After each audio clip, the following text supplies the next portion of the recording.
In recent days, there has been a lot of confusion surrounding Kaspa and who is actually behind it now. Then, someone who was very well known leaves the Kaspa community. And of course, we have lots of new news, including updates about smart contracts, but also about the price. Can we push the price again? All of that here in the video. Hey, welcome to Crypto Yule. I know there has been a lot of confusion in the past few days, and I also read that some people in the Telegram group said I should make a video, whether it was in my own group or in public groups. I noticed that a bit, but you have to understand there are just so many more topics than just Kaspa, otherwise you could just make a pure Kaspa channel. No. Let's start with the update and take a look at what the current price is saying. And it's very interesting, well, not interesting because the price has dropped. And right around here, on May 22nd, or rather May 21st, right around this time, I said it should go back down to these 11.5 cents, and I was very confident about that. But if it falls out of this area here, then it's going to go down.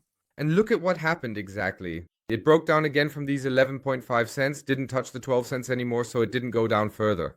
So another test, can we get above 12 cents? No. And then it crashed down again, and this time for real.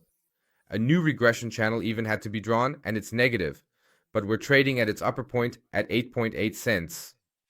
Yeah, and you might notice it a bit, but the community is trying to push the price. And there are a lot of initiatives. For example, this one is currently active, $5 in Kaspa on Sunday, June 8th at 1 p.m. UTC. You have to consider, which time zone that is. And then we'll show the exchange that Kaspa still has something to offer. So, $5 in Kaspa, an initiative that's been clicked or viewed 23,000 times and shared 230 times. I'm curious to see what happens. It could turn into something. Because if you look at the price, there's this.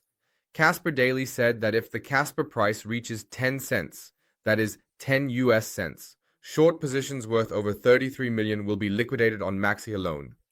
This could trigger a strong upward trend since, for example, forced buybacks for these positions, that is, for the market makers or for these short positions, could be triggered. The whole thing is interesting and could set something in motion because the funding rate is still positive. So if the shorts are liquidated here, it could keep going up, or rather, it could move upward. And 10 cents, let's be honest, might look like a lot on the chart right now. But if a lot of people actually do this, and I'm really curious to see, so June 8th, 12 o'clock UTC, check the price. Here's the tweet about it. Maybe you're also thinking, oh, that's a cool thing, I can definitely put in $5 too and invest in Kaspa. Just as a note, I'm really curious. It was split up and maybe something could happen. Because we should just watch what happens now with new exchange listings, since those haven't happened yet. We haven't seen any exchange listings, we haven't seen any smart contracts yet. We'll take a look at the testnet in a moment. And what we've observed is that wallet number 2, which so many people are watching, has made another big move, as we can see here, on May 31st. There was another big purchase here, as we can see, once 5.842 million and 10.239 million. So a lot of Kaspa was bought up here for this wallet, and as we can see, the holdings keep increasing. From around 732 million to about 748 million. You can see it here, 746. I'm just using the figures shown here. This wallet holds 746 million Kaspa. That's pretty incredible. And there are also other tokens, like the KRC20 tokens, for example. That's also interesting, of course, but if you look at the transactions, most of them are donations and fairly even amounts. There are a lot of tokens, but not large dollar amounts, so they're more like donations. Many people are hoping that it's Binance, and that once Kaspa is spot listed on Binance, you'll be able to buy from this wallet. I'm really curious to see if that's actually how it turns out in the end. So, let's move on. We also have the .eth addresses, which you probably know from Ethereum, and that's also available with KAS, so .kas addresses. And Hans Moog, the new developer, I mentioned him to you in the last video. He was brought on board and immediately received hansmoog.kas as his address. So there are developments happening there as well, and that's a nice welcome gift. I need to briefly come back to Hans Moog. We started off with the wallet, but then there was someone, a hardcore Bitcoiner I'd say, who immediately fired back, namely Sunny Decree. We all know him as an explosive Bitcoin maximalist, that's how I describe him. And of course he was quick to criticize because Hans Moog is a legend in the IOTA community, and now he's working at Kaspa. And of course you have to fire back first and really emphasize your point. The comments are also very interesting, and even people from his own community are asking, why this tone? Because at the end of the day, nobody really cares where he works now, unless you make a big deal out of it. Yeah, and that's how I see it too. I don't know why maximalists always have to go off like that, but let them do their thing. You know, in the end, it's just advertising. Honestly, even bad publicity is still publicity. And then there was a new exchange listing, LCX, which I don't know, but apparently you can use euros there too. So for example, Kaspa in euros would be interesting, but as you know, I'm not a fan of every exchange. And yeah, by now there are just so many exchanges. And I always say you shouldn't keep Kaspa on exchanges anyway. So yes, buy it on an exchange, but then move it quickly to a hardware wallet, for example, with a cool Kasper logo here. The Kasper Tangem wallet, for instance, and Tangem currently has a really good deal, 20% off everything. Plus, there are additional offers here, for example, for the Pizza wallet and the Winter Edition. Those are even cheaper, so you can take advantage of that right now. With the code CryptoYule, you get 20% off, and the Stealth, I know that's the most popular one at the moment, which Tangem also confirms. For example, I got myself the Summer Edition here, it's right here, it arrived yesterday. Yeah, and besides that, there are so many cool ones, and of course, there's still the Tangem Kasper wallet. There are still 1,902 left. Just add here how many you want to buy, and then you can save 20% again with the code CryptoWährung. This offer is only valid until June 16th. Very important. This is a current promotion at Tangem. 20% off with the partner codes, and with crypto, you get another cool 20% off. And if you're saying, no, I just want a cheap one, I don't really care what it looks like, then check out the Winter Wallet or the Pizza Edition, the Bitcoin Pizza Day Edition. They're very affordable, and with the promotion plus 20% off, it's definitely worth it. So right now is a good time to buy a hardware wallet from Tangem, just as a tip. Then there was this big confusion. Who's actually writing here now? Who's active here?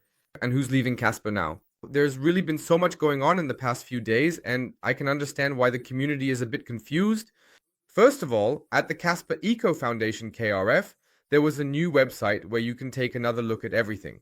What does it all look like? So they've updated their website again. What does the KRF actually do? What's behind it? KSPlex, KSKeeper, and so on. All these things that basically drive Kaspa forward as a free, let's say, foundation, or probably as a free company that works on Kaspa. And then there was this big departure of Shai. Shai is, of course, well known, yes, as a figure who is, I'd say, very polarizing indeed, as a public personality. This is because, in the eyes of many people, they say quite clearly that Shai went out and did quite a lot to actively and enthusiastically promote Kaspa, you know? You might know him, the bearded guy, Shai with his nacho card. He did promote Kaspa a lot, and he also wrote this really long post here about how proud he is, everything he's achieved, and how great the Kaspa community is. It's really long, has a lot of views, but only a few likes, because I'll say it straight, he's a difficult person in this regard, since he did a lot for Kaspa, but he also promoted a lot of KRC20 tokens, and many accuse him of making a lot of money from that, and that now it's enough for him. That's why he doesn't even need to be involved with Kaspa anymore. Those are the accusations. I don't know how much money he made with KRC20 tokens. All I know is that in the end, he promoted a lot of them, but he also did a lot for Kaspa. He attended many events. He promoted it a lot, and you can say whatever you want about him. At the end of the day, he also did a lot of advertising for Kaspa, which ultimately was a positive thing. And Kaspa AI also appreciated that here and reiterated everything he has done for the community and for the project, so he was given a proper farewell. At the same time, there was also a long and detailed statement from Jonathan Sampolinsky on this whole topic, which Shai brought up regarding R&D and also the question of whether it is centralized or decentralized. Who was actually writing the tweets here? There was an accusation from this colleague, or rather from this tweet here. At the same time, Christian also provided some food for thought or another comment. So there was a heated discussion here, but basically the community members were told that this centralization approach that Kaspa had, because Kaspa also wrote again that we need to work on this, who is actually writing the tweets here? Is it a single central person? Is it several people? We need to rethink our communication and the way Kaspa currency operates, meaning the official Kaspa account with 250,000 followers. What is being posted here? What is being promoted here? Where are we headed? Yes, how are we going to act in the near future? And this whole topic is really confusing for the community right now, and I understand that because a lot of people don't even know, is there a central company behind it? Is it 5 people running the whole thing? Or is it actually decentralized? Can anyone just post whatever they want? Who actually has access to this account? And that's the big issue. How do you handle public relations at the moment? And that's not so easy with a decentralized company. With Bitcoin, for example, it's handled completely differently. There isn't an official Bitcoin account where a lot is posted. With Kaspa, though, there is an official account and several people have access to it, including Jonathan Sampolinsky, who is also driving the whole thing forward. And Michael Sutton, a major supporter of Kaspa, wrote about this again here, saying that he believes the core team will continue to research and grow, and that Jonathan needs to take more of a leadership role in order to make this vision and long-term project successful in the short term as well. And regardless of whether layer 2 solutions, smart contracts, and so on are coming, the whole topic will develop separately.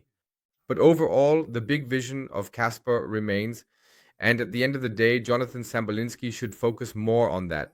And this whole topic, yes, was very confusing, and then there were a lot of tweets, a lot of statements, and no one really knew where things were headed. For now, I'm staying calm and saying, let's just wait and see how everything is implemented. We have a lot of statements now. We also have Jonathan, who is speaking out a lot here, especially with Shai, who is leaving.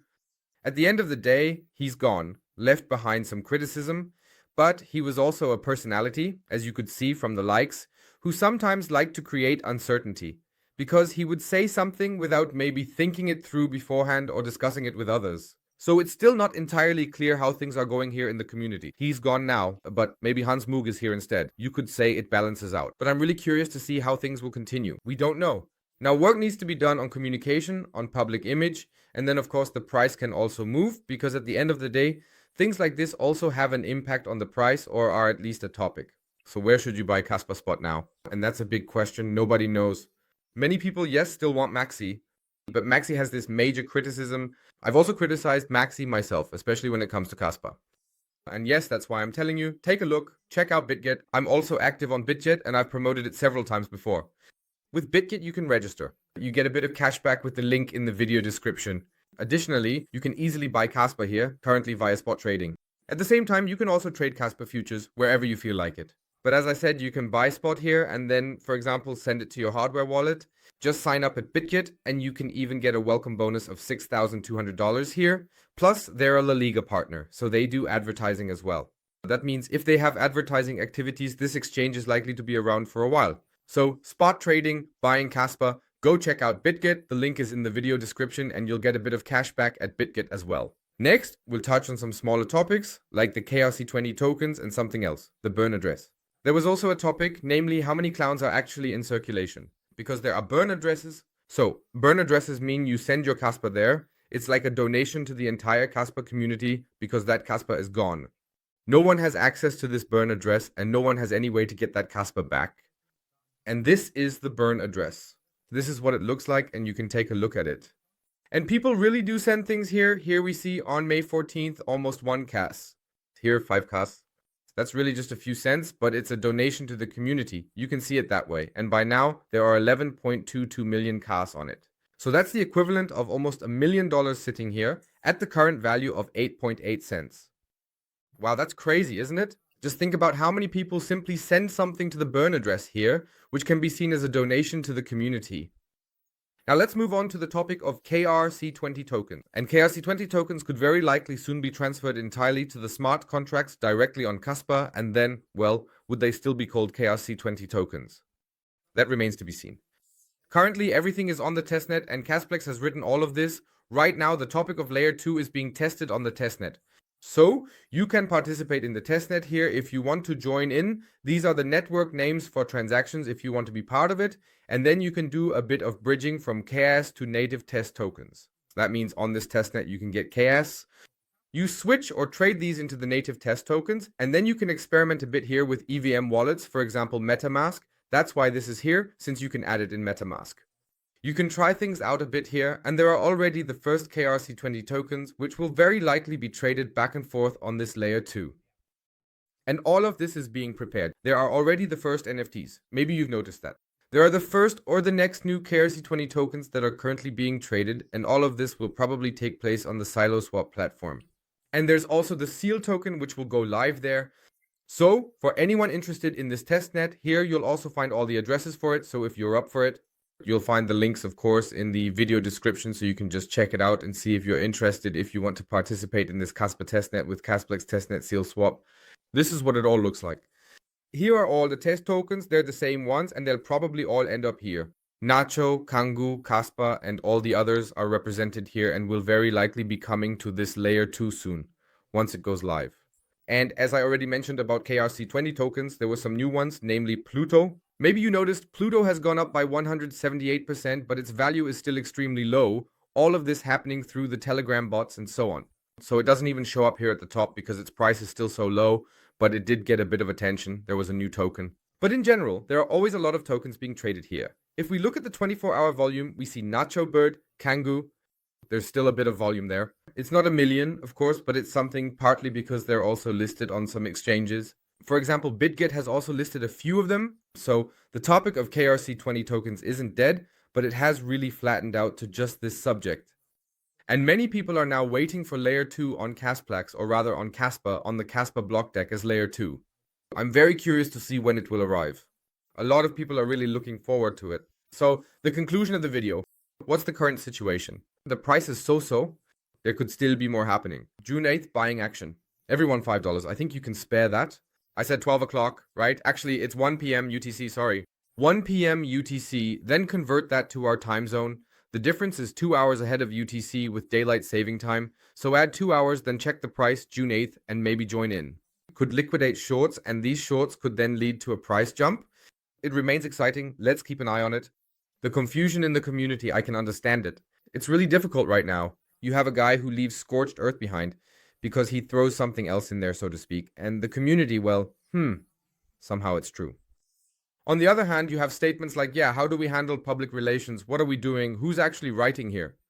And then you have this statement from Michael Sutton who says, Jonathan needs to grow more into the leadership role and also step up more into the leadership position, even though it's actually supposed to be a decentralized network. Basically, there were the first miners, and from that a community emerged. The price came, the first exchanges appeared, and from that a huge community developed and anyone can take part in it, with a small miner, with a large miner, and by participating a bit in this network. Kaspa has become a huge community. It has grown tremendously. Yes, and now public relations need to be handled properly, especially now in what is very likely the summer slump. If you believe Robert Kiyosaki, the biggest crash of all time is coming. You might have seen it in a short video of mine, whether on Instagram, TikTok, or here on YouTube. I went over everything again, what was said and what could happen. And yes, during this time, you can of course also restructure and prepare well for public relations. KRC20 tokens on layer 2 as ZK EVM with the Kaspa blockchain. That remains very exciting, but I think it still needs some development time. So just wait and see. So don't get too hyped. Just wait until something actually happens here. With that said, this was a long video with a lot of topics that I tried to cover here. And I know a lot of people have asked me, didn't you want to give away KAS coins in many Kaspa videos? Yes, I did, but I always forgot. Now I remembered at the end of the video, but now it's too late, so I'll just mention it here. But of course, KAS coins will also be included again in the next Kaspa videos. I actually wanted to give away a coin every month. I messed that up once, but we'll make up for it. Promise, in the next KAS videos. So, subscribe, follow, whatever, and stay tuned here when new KAS videos come out if you're interested in Kaspa. With that, thank you very much for watching and see you in the next video.